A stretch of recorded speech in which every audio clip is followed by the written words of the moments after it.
দেখুন, এখানে আমরা যারা আছি আমাদের সবার পাসপোর্টের রং নীল।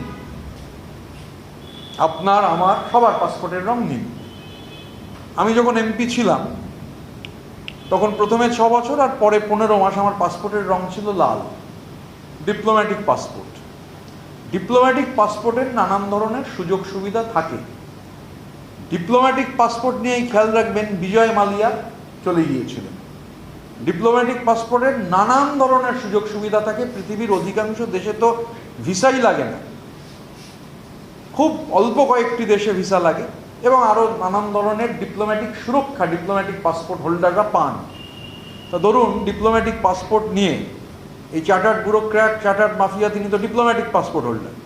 এবার ডিপ্লোম্যাটিক পাসপোর্ট নিয়ে যে দেশের সঙ্গে প্রত্যর্পণ চুক্তি নেই সেখানে গিয়ে যদি পাসপোর্টটা সারেন্ডার করে অ্যাসাইলাম সিক করেন, তো কেলেঙ্কারি হয়ে যাবে।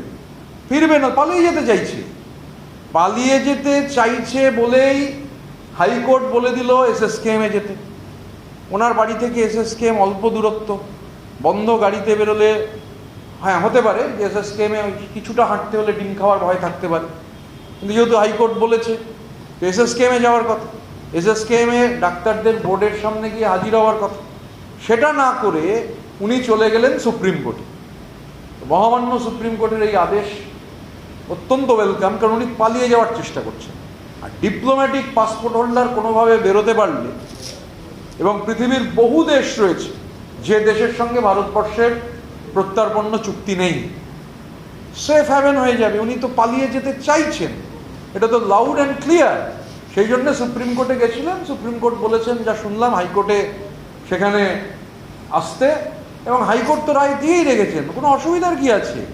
এখন মুশকিল হচ্ছে যে এসএসকেএমে এটা ঠিক যে সেবাশ্রয়ের ডাক্তাররা এসএসকেএমে বসে না, মানে সেবাশ্রয়ে যাদের দিয়ে চিকিৎসা করিয়েছেন তারা এসএসকেএমের বোর্ডে থাকবে না, এটা একটা কারণ হতে পারে।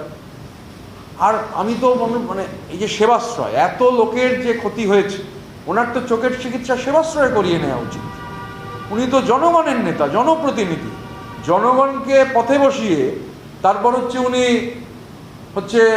বিদেশে যাবেন। আর আমরা তো এ দাবিও করেছি, এগুলো আমরা যে উনি যে চিকিৎসা করিয়েছেন সেখানে ব্যক্তিগত টাকা খরচ হয়েছে না পার্টির টাকা খরচ হয়েছে আমরা তো জানি না। তো এগুলো নিশ্চিতভাবে সব সামনে আসবে।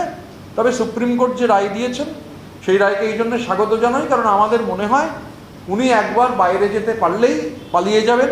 বিজয় মালিয়ার উদাহরণ খেয়াল রাখবেন, বিজয় মালিয়া যখন গেছিলেন পাসপোর্টের রং কিন্তু লাল ছিল। এই চার্টার্ড মাফিয়ারও পাসপোর্টের রং লাল, এবং আমিও যেহেতু লাল পাসপোর্ট 6 বছর এবং পরে 15 মাস ব্যবহার করেছি। ডিপ্লোম্যাটিক পাসপোর্টের নানান ধরনের ইমিউনিটি থাকে, ডিপ্লোম্যাটিক পাসপোর্টের নানান ধরনের সুযোগ সুবিধা থাকে। এমনকি বিভিন্ন দেশে যখন ঢুকবেন লাইন পর্যন্ত দিতে হয় না, আলাদা কাউন্টার থাকে ডিপ্লোম্যাটিক পাসপোর্ট হোল্ডারদের। স্বাভাবিকভাবে ডিপ্লোম্যাটিক পাসপোর্ট হোল্ডার একজন, আর এত কিছুতে যার নাম জড়িয়ে রয়েছে, তিনি এই চোখ দেখাবার নাম করে যাতে পালিয়ে যেতে না পারেন এটা নিশ্চিত করাটা সমস্ত ল এনফোর্সিং এজেন্সির দায়িত্ব হওয়া উচিত বলে আমরা মনে করি।